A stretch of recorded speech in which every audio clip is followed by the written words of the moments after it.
Please, you are the educated section of society. You lawyers are, believe me, the cream of society. I want, before I close in the next 5 minutes, I wish to introduce you to the first lawyer of history. Does anyone know? Please tell me. You don't know. How do you want to become lawyers? You must know the first lawyer of history. The first lawyer of history, my friend, was a man called Daniel. His story is located in ancient Babylon. It is a part of a biblical story of Daniel and Susanna. Babylon was ruled by 4 old men, as was the habit in those days. 4 old men, they ruled this country. And the old men of those days were no better than the old men of today. They suffered from the same weaknesses.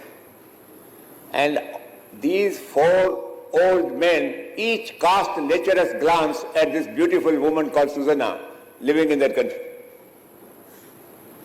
They seduced her, they tried to seduce her.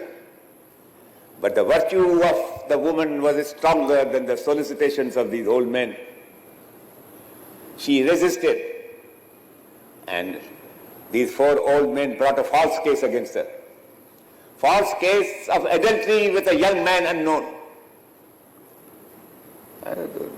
They were the accusers, they were the judges, they were the rulers, they were the witnesses. The poor Susanna was found guilty and sentenced to be stoned to death.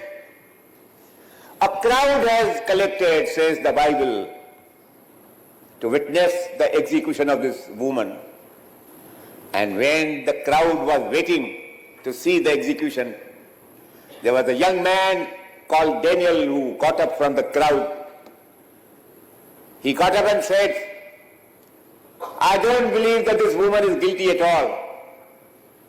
So the crowd was not impressed by his wisdom, but they surely were impressed by his bravado. So there is a young man, but what do you want? He said, I want to ask some questions from these old men.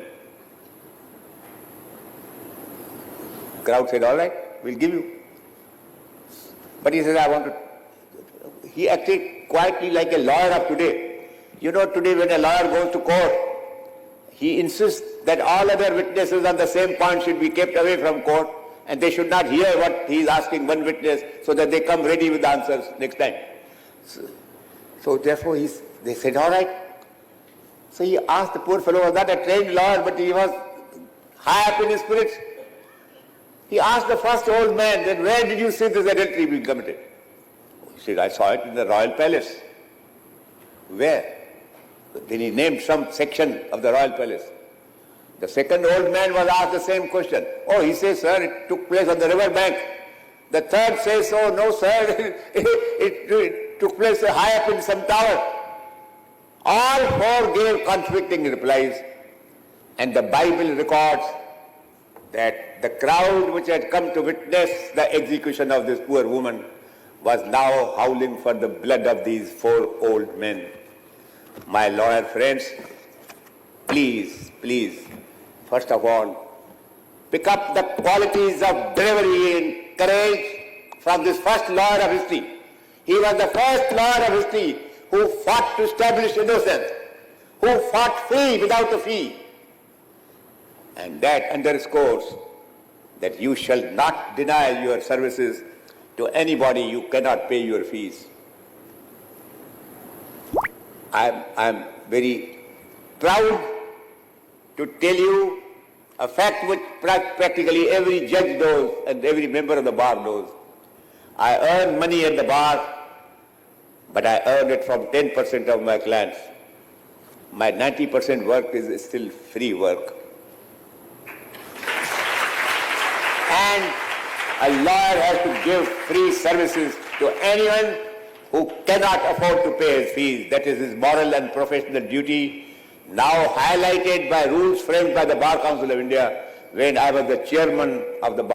Give free services to anyone who cannot afford to pay his fees. That is his moral and professional duty, now highlighted by rules framed by the Bar Council of India when I was the chairman of the Bar